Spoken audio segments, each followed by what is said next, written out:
December 2019. There are two distinct ways to be politically moderate, on purpose and by accident. Intentional moderates are trimmers, deliberately choosing a position midway between the extremes of right and left.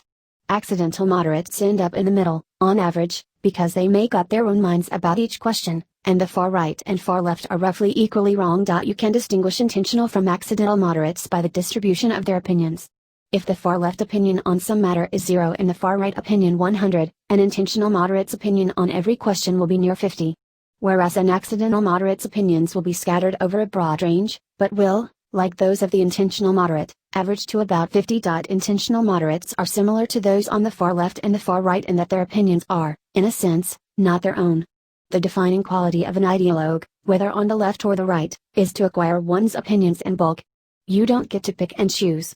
Your opinions about taxation can be predicted from your opinions about same-sex marriage. And although intentional moderates might seem to be the opposite of ideologues, their beliefs, though in their case the word positions might be more accurate, are also acquired in bulk. If the median opinion shifts to the right or left, the intentional moderate must shift with it. Otherwise they stop being moderate. Accidental moderates, on the other hand, not only choose their own answers, but choose their own questions. They may not care at all about questions that the left and right both think are terribly important.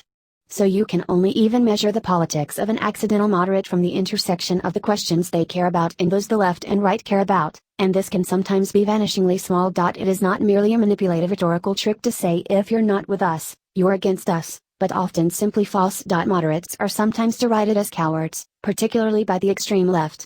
But while it may be accurate to call intentional moderates cowards, openly being an accidental moderate requires the most courage of all, because you get attacked from both right and left, and you don't have the comfort of being an orthodox member of a large group to sustain you. Nearly all the most impressive people I know are accidental moderates. If I knew a lot of professional athletes, or people in the entertainment business, that might be different. Being on the far left or far right doesn't affect how fast you run or how well you sing. But someone who works with ideas has to be independent-minded to do it well. Or more precisely, you have to be independent-minded about the ideas you work with. You could be mindlessly doctrinaire in your politics and still be a good mathematician. In the 20th century, a lot of very smart people were Marxists, just no one who was smart about the subjects Marxism involves. But if the ideas you use in your work intersect with the politics of your time, you have two choices: be an accidental moderate, or be mediocre. Notes 1. It's possible in theory for one side to be entirely right and the other to be entirely wrong. Indeed, ideologues must always believe this is the case. But historically it rarely has been. 2. For some reason the far right tend to ignore moderates rather than despise them as backsliders. I'm not sure why.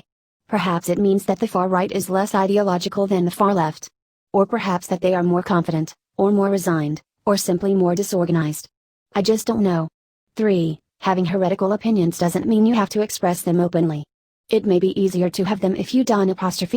Thanks to Austin Allred, Trevor Blackwell, Patrick Collison, Jessica Livingston, Amjad Mass, Ryan Peterson, and Harj Taggar for reading drafts of this.